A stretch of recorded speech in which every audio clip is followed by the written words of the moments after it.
Yo, welcome to Six Slayers, the comic interview show, period. I'm Mike the Six Slayer, chilling with Mark the Honorable Villain. What up, fam? What's up, Mike? We're here with a great talent today, known for both his works in TV and comics. Let him know who we got, man. That is right. Today we have writer-producer Saber Perzada chilling with us on Six Slayers. But before we chop it up with Saber, please like, subscribe, hit the notification bell, and please comment. All right. Our next guest is one of the writers of MCU's Moon Knight and Ms. Marvel. Ladies and gentlemen of the Stash Land, we bring to you writer, producer, Saber Perzada. What's up, man? How's it going? It's going great, man. We're glad to have you. Our first interview in May. We're kicking off May strong with you. So we're going to just dive right on in. So Saber, since it's your first time joining us, we like to get your comic book origin story. In other words, we know that you write for television and you write comics, but how did you get your first gig in pro comics? In pro comics, okay. So, because I had done some independent, sort of self-published comics, over the years before, and that's worth mentioning because it was a factor in me getting hired in pro comics, which is, I would define as, publishers kind of coming to you with work that they, hire you to do on their behalf, right? So, I had one self-published thing on Comixology, which was, a platform that I think is now owned by Amazon, but you can sort of self-submit your own work there. It was a 66-page graphic novel called Violets, sort of like a fantasy romance kind of thing that I've been working on. It took me years to make because, as we know, hiring an artist to do any artwork at all is expensive. And so 66 pages plus a cover takes a lot of time on a Hollywood assistant salary, which is what I was working on for the majority of the time that it took to make that. In the time that it took me to make this comic, I had then sort of climbed the ranks a little bit in television to the point where I was not an assistant anymore. I was a TV writer who had a few credits under my belt. So 1 + 1 kind of equaled 2, which is by the time this thing had come out, I was then, I believe, in Budapest as one of the on-set writers who was filming Moon Knight. So I was part of the original writers' room for Ms. Marvel that had already come and gone. Ms. Marvel was filming concurrently, but I was actually part of the team that was filming Moon Knight. So I'd sort of left Ms. Marvel for a bit to do Moon Knight. And that was when I got an email from an editor at Marvel Comics. His name is Darren Shan, who said, "Hey, I read your independent comic called Violets on Comixology. I liked what I saw. A mutual friend of ours said that you had worked on the Ms. Marvel TV show, and I've got an opening for a 5-page story in this thing called Marvel's Voices Identity that would feature Ms. Marvel. Would you be interested in writing it? Just a 5-page story." And I said, sure. I had no time to do it because I was working on Moon Knight. So literally, and you can ask my writing partner for Moon Knight, Peter Cameron, this is true. I was literally writing this story in the transpo van on my way to and from set, to the Moon Knight set, just to try to get these pages done on time, because what I discovered very quickly was that the deadlines for Marvel Comics are very tight sometimes. Sometimes you're just scrambling and you got to get things in quick because the artist needs to get started, and then the colorist and the letterer are working on this thing concurrently, all so we can make it into the printer in time. So yeah, my opening was sort of a convergence of having a sample that could prove that I could write in the medium of comics, coupled with my credits in television that showed that I understood the character that they wanted me to write for in comics, and all that came together for a 5-page story that then got me another offer to do a 10-page story a few months later, which then turned into a 2-issue sort of spin-off of this series called Dark Web that happened a couple of years ago, and I've kind of been writing comics ever since. So it just kind of slowly kind of increased from that one 5-page gig that I got, whatever that was, 4 years ago now, I think. Saber, what came first, your desire to write for comics or for television and movies? And were you always a comics fan, or did you always want to write for TV? Comics definitely came first. So when I was in college, I was writing scripts for comics and looking for artists online to sort of draw my stuff.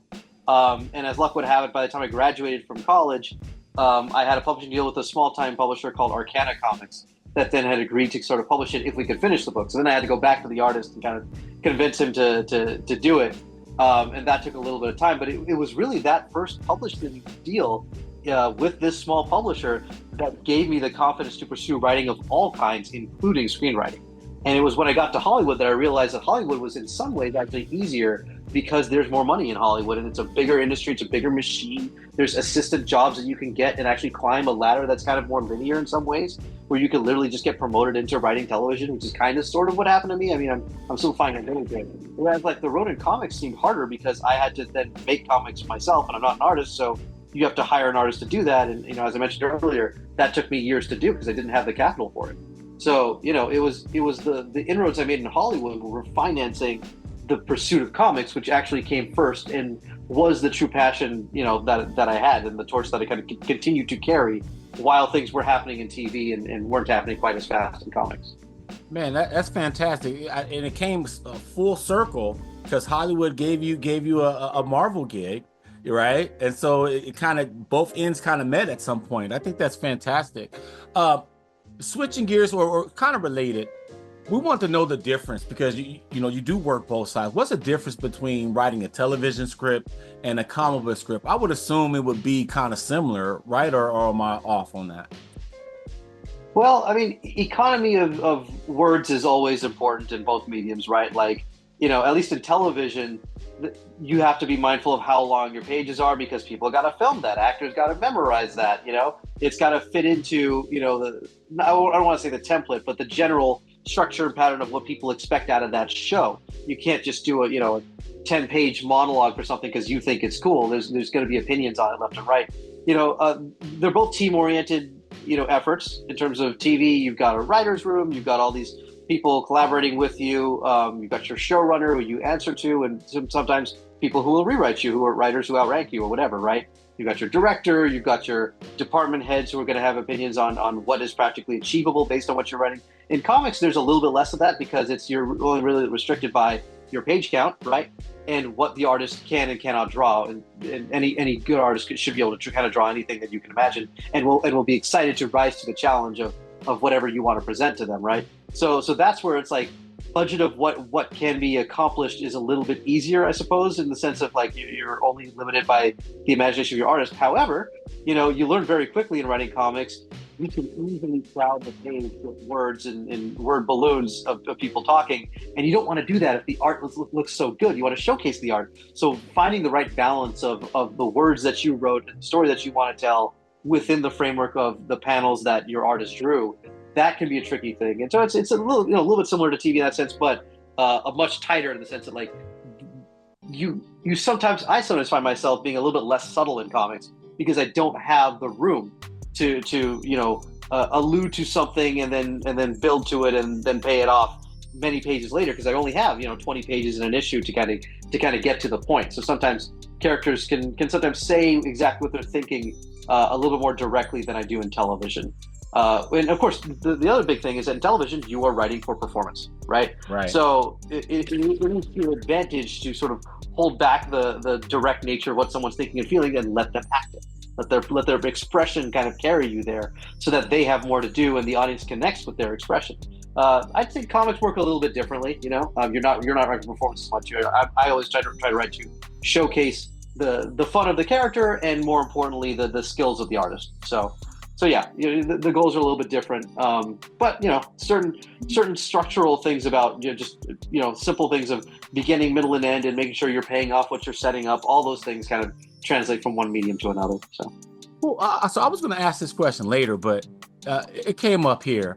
You mentioned writer's room, and yeah. I just want to know is writer room, is that a figure of speech or is there an actual room where writers come together? You know what I mean? Because like people say tape it. We don't use tape no more. Everything is all digital. So, a jacuzzi is a brand. It's not all hot tub whirlpool. So I just wanted to know, like, is a writer's room, is that a figure of speech or do writers actually are in the same physical space plotting stories? Well, pre-COVID, it was definitely a real thing. There was a physical 3D space. You had to be there. As were all your coworkers. You all sat around one table. There's giant whiteboards everywhere, and we got our markers out, and we're breaking things by act and by episode, and got different character arcs on these boards. And if anybody took a picture and posted it, oh boy, they're ruining the whole season, because it's all the secrets of what we're planning are all in that room. So that was a real thing. Now, post-COVID, when everything is kind of moved over to Zooms, you get these hybrid rooms, and it kind of is at the discretion of the showrunner. You know, I've heard other writers from other rooms say that like there's tremendous value in being able to hire a writer who does not live in LA the way that all the other writers do, because you're adding voices to the room that are valuable that you otherwise would not get, because you've removed the burden of having to be in the same physical place. I happen to be writing right now on a show called FBI. It's in its 7th season. It airs on CBS. That is a physical writer's room. All of us, we meet up in the room. If any one of us is sick, I often am sick. I have 2 small kids. One of them is constantly bringing something back from his preschool or whatever. If we're sick, there's no pressure on us to show up in that physical writer's room. We can then Zoom in and you know, pitch our ideas from there and listen to what other people are saying, and you know, email things if we don't get a chance to weigh in as the train continues to move. But there's all this to say, even in a post-COVID world, I am finding myself in a physical writer's room, you know, day in and day out today as well. But it really depends on the showrunner, because some of them have moved over to Zoom rooms. It kind of depends. Moon Knight, for the most part, was a Zoom room until we were actually on set in Budapest, and then me and the other writer, and eventually we had a third writer named Matt Orton. The 3 of us then actually had like a physical space, because we were there on set. We were really upstairs from the stages that we're shooting. It wasn't fancy or anything like that. We had one board, and we were typically working on one episode at a time. But every so often, we kind of jump around, because the nature of that show is a little bit complicated in terms of, you know, what we were revealing when, because the character didn't always know where he was. So that was, you know, a bit of a hybrid situation. But leading up to that, we were in prep. Most of that was done over Zoom.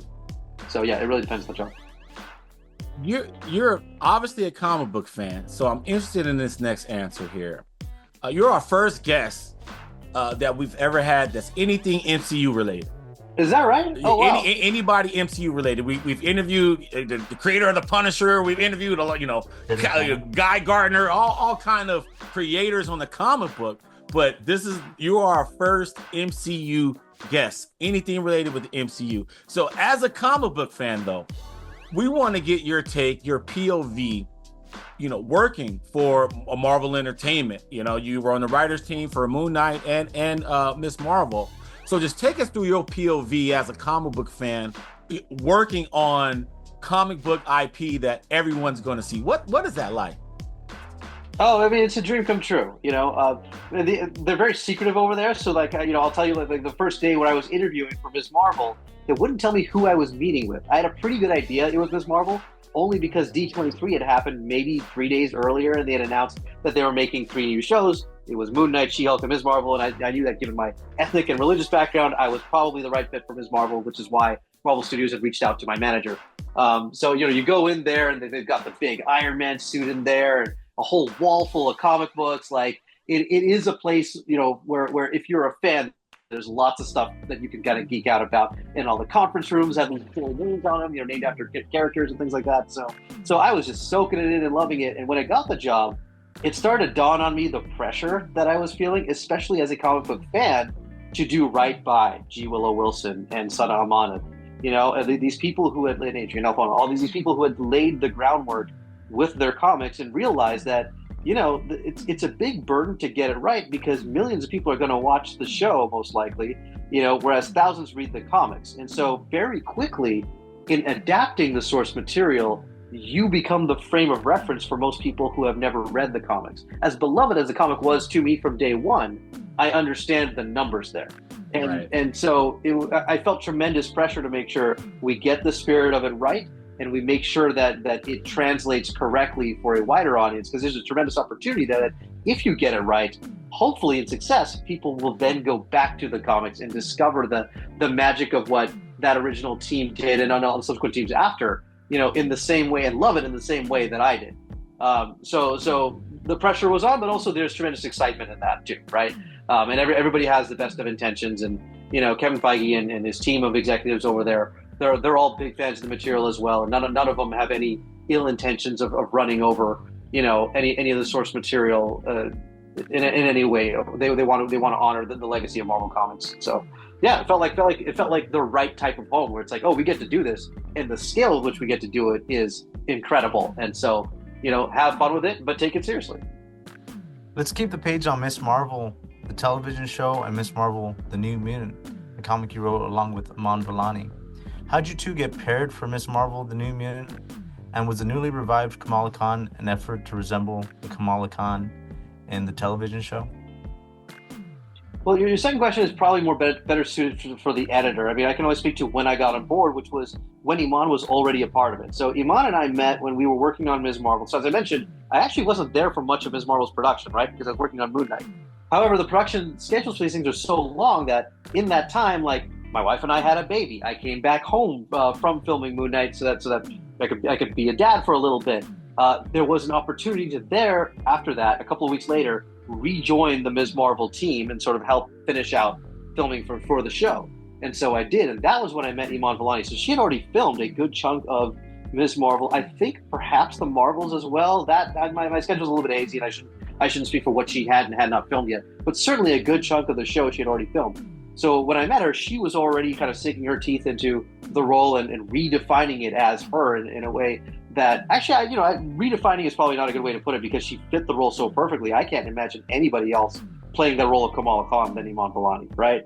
But we got along great, and we got to get to know each other even better when the show kind of premiered. And all of us writers were hanging out with the actors afterwards and just, soaking in the way that it had been received, which was, very well by those who seemed to like the character from the get-go.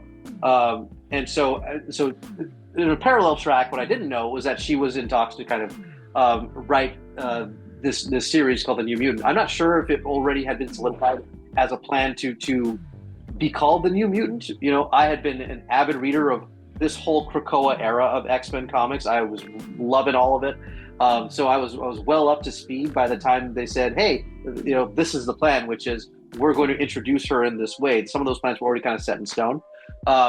And would I want to co-write with Iman? And my first question was, well, I don't want to go somewhere where I'm not wanted. Does Iman want me on this thing? Because if she doesn't feel like she needs somebody there with her, I'd rather just enjoy what she has to say as a fan. I don't need to get in her way.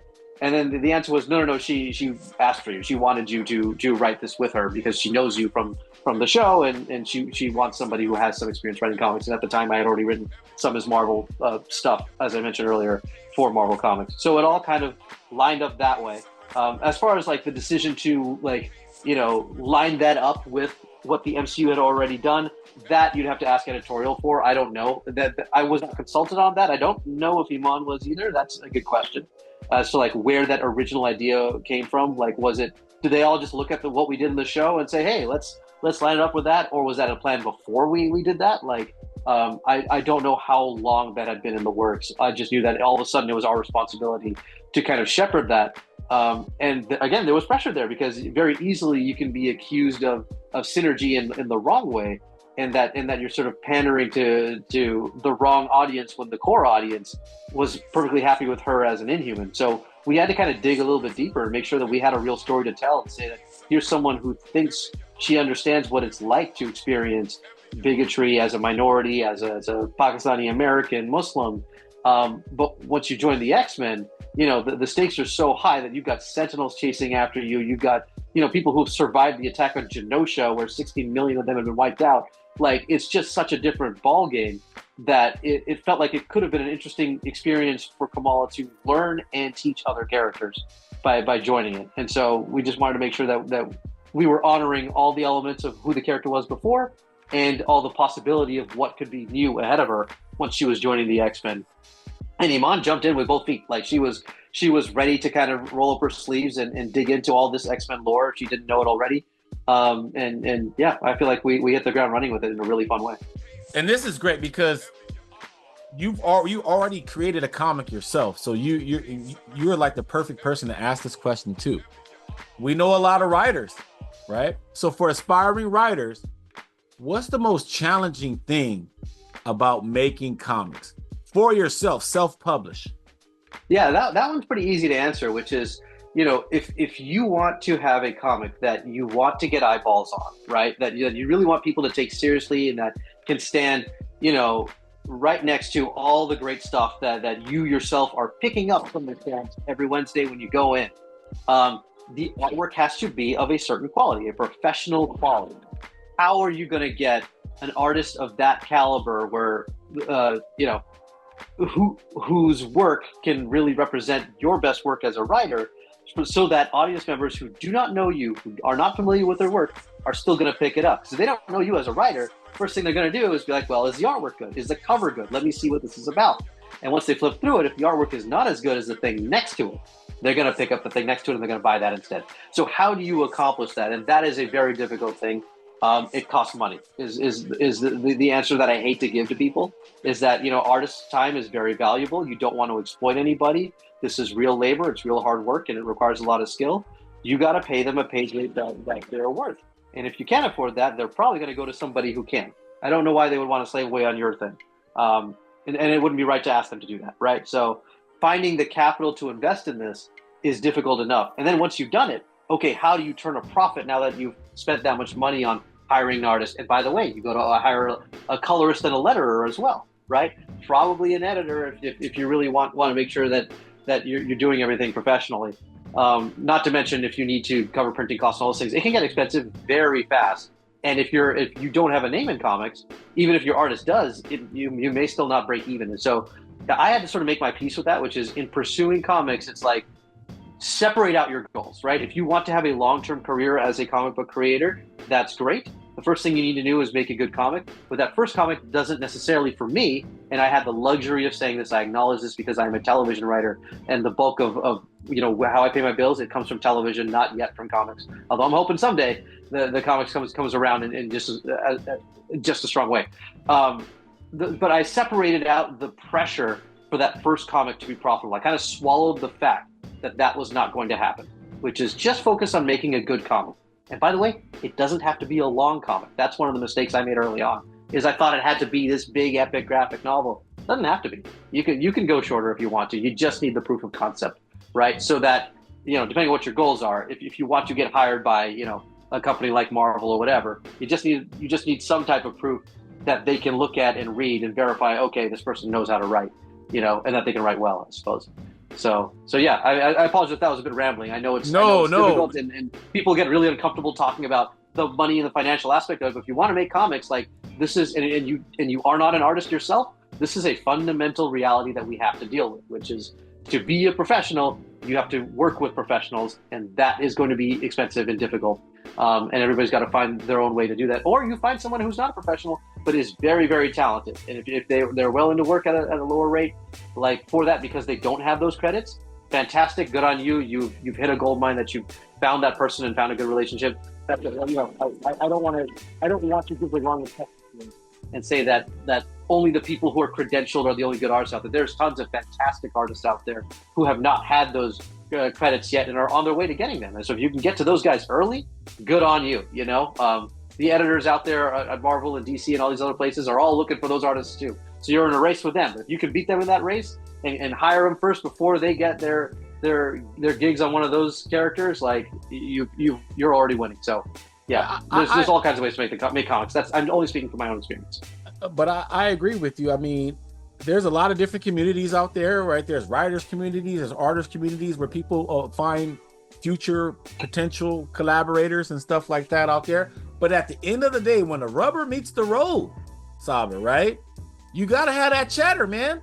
You need it.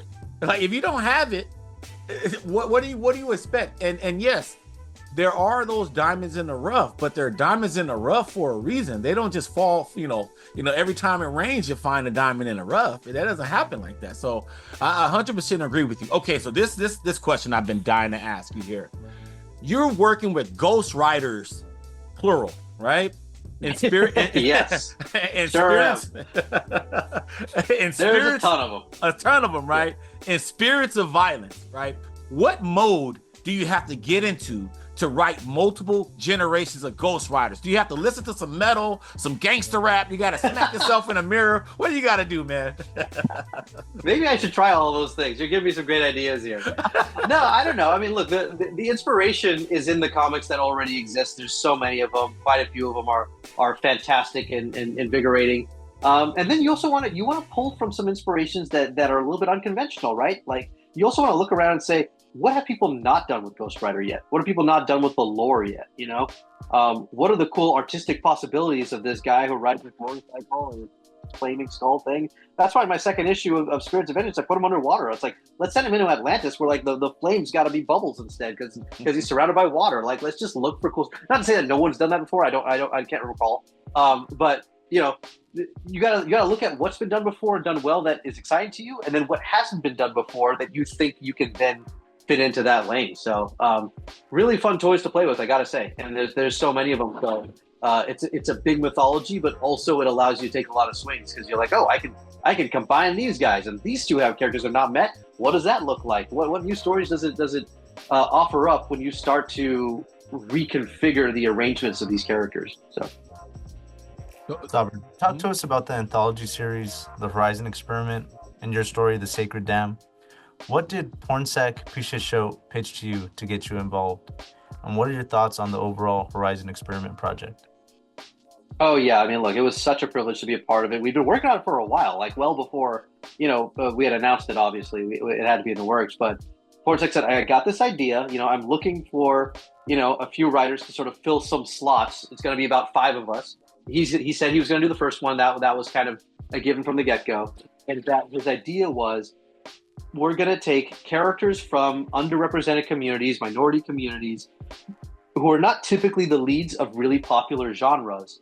And when you put it in, it has to create the effect wherein it changes the genre. It takes you in a new place just by virtue of the fact that you've changed this one thing, which is who this character is and where they come from. And he challenged me on that. And I had to go off and think about it for a while. I had a few ideas. And then I cannot say what one of them was, but my lawyer actually advised me not to do it because it was a little bit too close to some of the things I had in the works in television. And they said, you may piss off 1 or 2 of your employers if you continue down this road. So I backed away from that and I thought about it some more. And that was when I came up with, what if we had a sort of like Muslim Constantine, a sort of somebody who could sort of delve into the lore of some of my favorite horror movies and books and stuff like that, whether it's like Dracula or The Exorcist. Stuff that like very Christian iconography that is part of the genre, but expand it out. So it's like, why did we stop there? Why didn't we continue to expand so that we include Islamic lore and all kinds of other global cultures and myths and superstitions out there?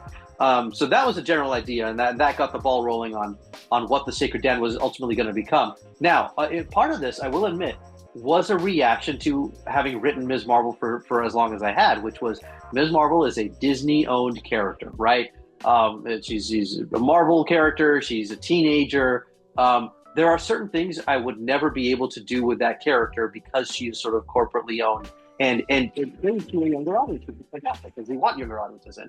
I thought, what's a more adult type of character that can be rough around the edges that doesn't care if you like her or not? Can we push that a little bit further? And there's a constant pressure I feel as a Muslim writer because, especially in television, Muslims are tend to be represented in a particularly stereotypical way where they're typically the terrorists or whatever. And I feel tremendous pressure to kind of show different sides of Muslims that aren't necessarily relentlessly positive, but are honest, right? But because of that pressure and because of the knowledge I have that Muslims have been so overly stereotyped in one direction, it feels like it's a dangerous thing to start to say, hey, I'm going to lead with this character and you may not like her because she's not nice to everybody. What is that going to look like? But the fear that I had was also exciting, and I felt like it was something I kind of had to pursue. And one of the editors, Will Dennis, really encouraged me to kind of just keep going with it and, let the chips fall where they may, and that you will find an audience for this thing. If it's exciting to you, you got to trust that feeling. So some of it was a reaction to being like, what's the stuff I could never do with Ms. Marvel and put that into this? And some of it was, what are some of my favorite horror stories and how do I expand it out so that I feel like this is something that could happen to somebody in my community, and that's what led to The Sacred Den, which is one of these 5 issues in the Horizon Experiment. It has now been collected in trade paperback. So if you haven't read any of them, I suggest you pick up the paperback. They're all really good. Pornsak Show did this really cool one called The Manchurian with Terry Dodson. That's a sort of like Chinese James Bond, spy story that's really cool. There's a reverse Indiana Jones by Vita Ayala and Sky Patridge. It's called Finders Keepers. It's about, somebody who steals relics from the museums of places that colonize those places and takes them back so that they can return to their native cultures. Jade Holtham and Michael E. Harris have Mother Effin' Monsters, which is Evil Dead for blurs, and of course we've got Tananarive Do as well, Right. and I believe is it Kelly Ramsey who does the artwork for that one, which is called Moondogs, and it's about the experience of being a minority within a minority, but all kind of told through werewolves, and it's also very cool. So very very lucky to have been a part of that thing, and very excited for people to kind of check out all of them. And I promise you, for those who haven't read it, like you will find something really exciting that you've never read before in this collection. I thought Pornstack did a tremendous job of kind of curating these new stories, and we hope to get to tell more stories. But part of that depends on the success of the paperback. So I encourage everybody to check it out. Beautiful, beautiful. And we're on our very last question. Is there something that we haven't talked about you want the fans to know about? Any upcoming projects? Any new appearances? Anything else? Well, I did have a graphic novel come out last year called Dandelion. It's an anthology that is set in the skies and in the future, and it's very much in the wake of what I'm predicting is going to be a big migration shift in the wake of climate change. Climate change wipes out a lot of homes, automation wipes out a lot of jobs, and people start to rebuild societies in the skies. And so it's a bunch of short stories. They're all kind of interconnected. And start to slowly sort of tell a larger narrative about what happened to the inventor of these sort of floating ships. But there's really cool artwork in it. It's something I'm super proud of. It's available now. It was in the comic last year. And then aside from that, I hope people can kind of just keep an eye out for whatever I have next coming with Marvel. I'm not allowed to really say what that is, but very excited about it. And otherwise, in the meantime, I'm writing television on a show called FBI. Season 7 is airing now on Tuesdays at 8 o'clock. Awesome. Saber, thank you so much for joining us. This was a great interview, man. Very insightful. Thank you for clarifying for me the writer's room. So it used to be a room, but it's kind of 50-50 now, or a situational thing. So thank you so much. Yeah. Mm-hmm. You always have a home here on the Six Layer Station. So thank you once again. Thank you so much for having me. This was fun. Well, that's all for our show. If you like what you see, please subscribe and hit the like button. This is Six Layers. I'm Mike, speaking for Mark and Saber Prasada. We are out. Peace. Six Layers.